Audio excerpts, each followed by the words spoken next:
E aí a questão que hoje a gente vai trabalhar, né, é o dia a dia escolar, né? Como a gente pode utilizar, né, a neuroplasticidade para ajudar, né, no dia a dia escolar dos professores e dos alunos, né? E lembrando o pessoal também, né, para se inscrever no canal, compartilhar, comentar aí com a gente, para poder ajudar a gente a crescer. E na live anterior, a gente trabalhou o que você sabe sobre o poder do cérebro e como ele pode ajudar na sua vida. Foi uma live bem legal, a gente teve aí bastante visualizações em pouco tempo, foi bem interessante também. Então, depois vocês deem uma conferida, vai estar aqui no cardzinho ou aqui nos comentários. Então, tá, professor, para a gente começar, o que é essa neuroplasticidade aí? Para a gente começar pelo início. Vamos lá, neuroplasticidade é um termo que hoje vem sendo muito utilizado, né? É a capacidade que o sistema nervoso tem de se adaptar, de se transformar, de se reconstruir, né? Então, por exemplo, quando você aprende algo novo, uma determinada parte do seu cérebro já sofre uma modificação, né? Quando você tem lesões, tem gente que se recupera após lesões, né? O cara, tipo, ele tem um traumatismo craniano, ele tem um acidente vascular cerebral, ele tem uma lesão na medula espinhal, e aí ele perde o movimento, por exemplo. Depois de um tempo ele recupera o movimento, recupera a sensibilidade, recupera a capacidade de falar. Então isso, essa capacidade de transformação que o sistema nervoso tem, é chamado neuroplasticidade. Aí ela acontece, né, em vários níveis, né, William? Ela acontece, tem, por isso que existem termos, né? A neuroplasticidade cerebral, então você vai considerar a mudança no cérebro macroscópica, né, em uma parte do cérebro. Então, a plasticidade cerebral, a plasticidade neuronal, porque as células do sistema nervoso são neurônio e glia, mas a célula que mais se transforma, essa característica, né, de transformação, de mudança física, estrutural, é o neurônio.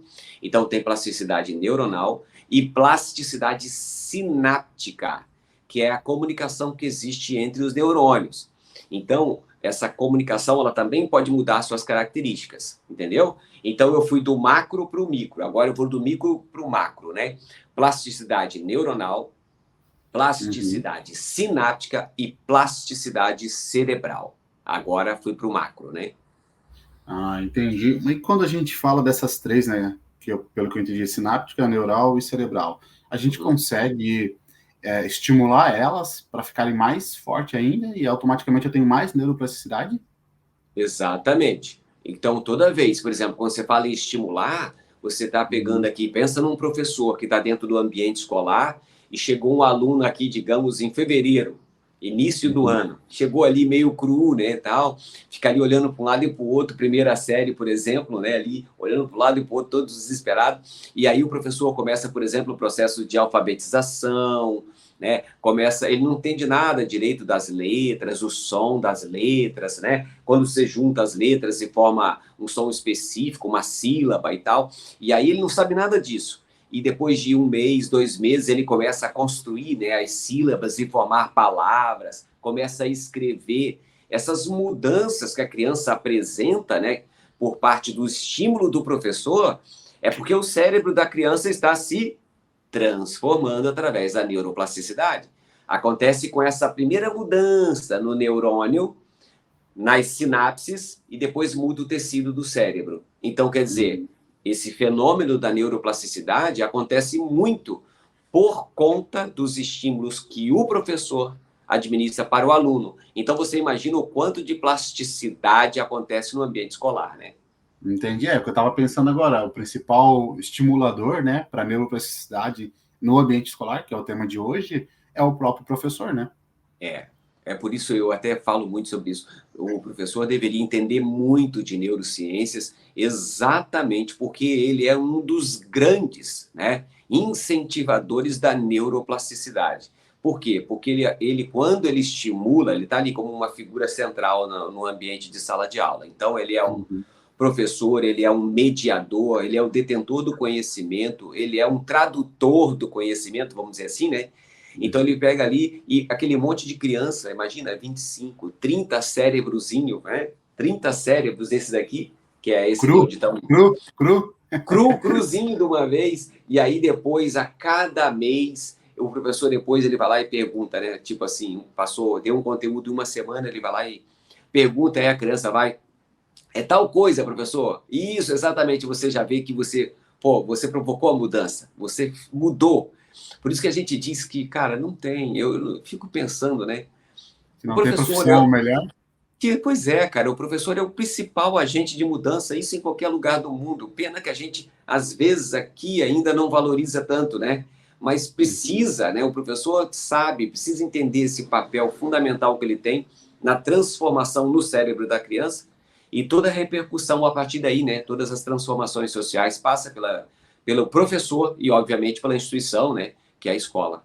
Eu acho que quando a gente é mais novo, né, professor, começa nessa questão de entrar na escola, né, ali no ensino escolar, a gente começa a ter o primeiro contato, né, com o professor que, daí, dependendo do nível de consciência, a gente acaba tendo, às vezes, como segundo pai, como, sabe, pelo menos na minha época, o professor para nós era muito mandão, assim, né, então tinha essa referência, né, tem aquele professor que é mais brigão, tem aquela professora que é mais carinhosa, e assim sucessivamente.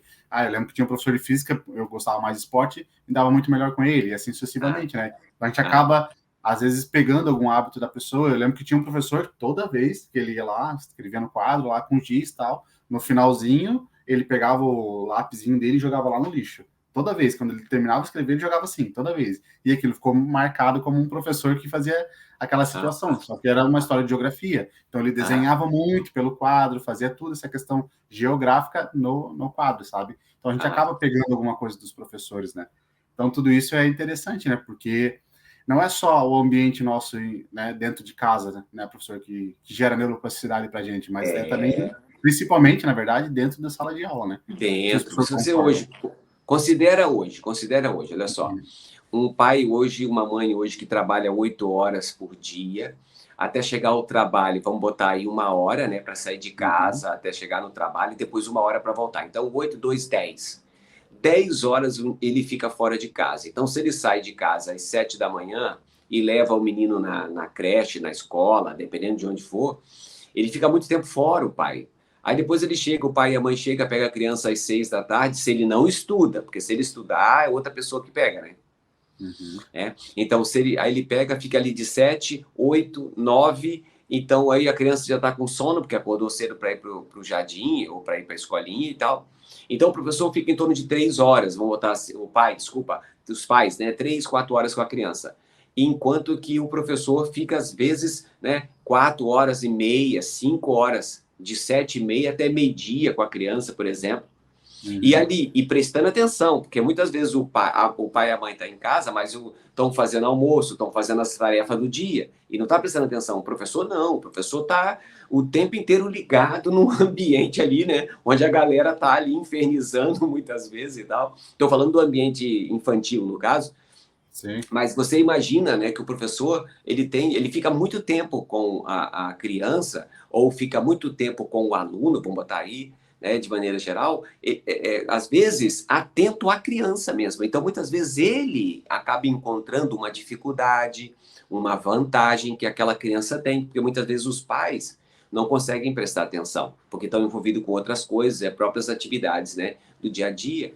Né? Então, o Sim, ambiente escolar, ele é, além de estimulador, ele é um ambiente onde acontece muita observação, né, por parte do professor do que está rolando no contexto, né?